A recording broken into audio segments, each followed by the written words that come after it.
us a mandate for action on COVID, the economy, climate change, systemic racism. They made it clear they want the country to come together, not continue to pull apart. The people spoke, more than 74 million Americans, and they spoke loudly for our ticket. But while we're waiting for the final results, I want people to know we're not waiting to get the work done and start the process.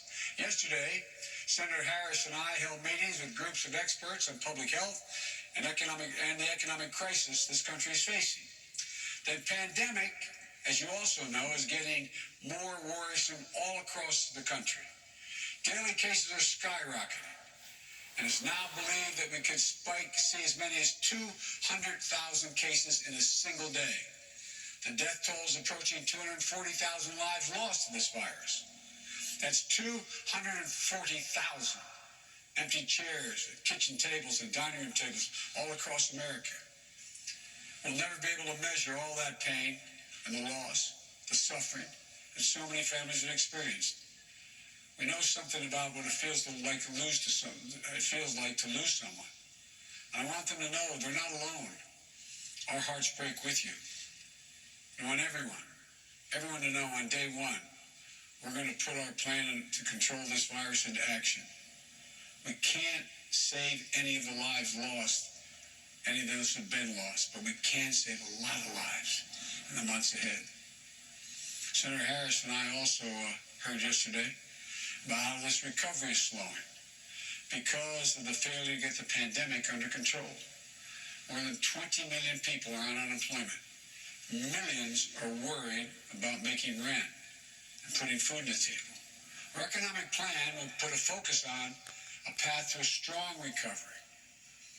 Look, we both know tensions are high. They can be high after a tough election, one like we've had. But we need to remember, we have to remain calm, patient.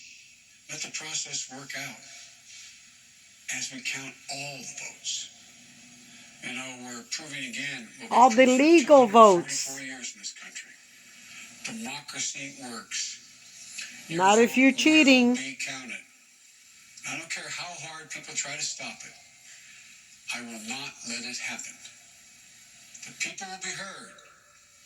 Our journey is toward a more perfect union, and it keeps moving on. In America, we hold strong views. We have strong disagreements, and that's okay. Strong disagreements are inevitable in a democracy, and strong disagreements are healthy. They're a sign of a vigorous debate, of deeply held views. We have to remember, the purpose of our politics isn't total, unrelenting, unending warfare. No, the purpose of our politics, the work of the nation, isn't to fan the flames of conflict, but to solve problems, to guarantee justice, to give everybody a fair shot, and to improve the lives of our people. Give the election a fair shot. But we're not enemies. We're Americans. And no matter who you voted for, Trump. I'm certain of one thing. The vast majority of the almost 150 million Americans who voted, they want to get the vitriol out of our politics. We're certainly not going to agree on a lot of issues, but at least we can agree to be civil with one another. Let's put the anger and the demonization behind us. It's time for us to come together as a nation to heal. It's not going to be easy. We have to try. My responsibility as president will be to represent the whole nation.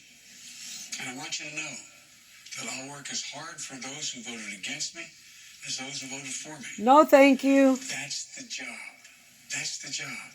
It's called the duty of care for all Americans. We have serious problems to deal with, from COVID to the economy to racial justice and climate change. We don't have any more time to waste on partisan warfare.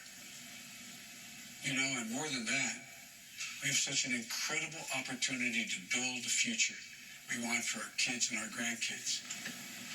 I've said many times. We voted already. I've never been more optimistic about the future of this nation. There is no reason we can't own the 21st century. We just need to remember who we are. This is the United States of America.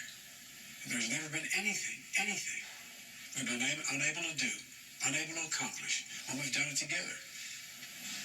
Fraud. I'll be talking to you tomorrow. I want to thank you all, and may God bless you, and may God protect our troops. And he never says, God bless America. He never says, God bless America. Never. How about I hope to be talking to you tomorrow was an interesting. And all those Jeeps. Look at that. All Jeeps. Jeep, Jeep, Jeep, Jeep. It's going to be a victory that's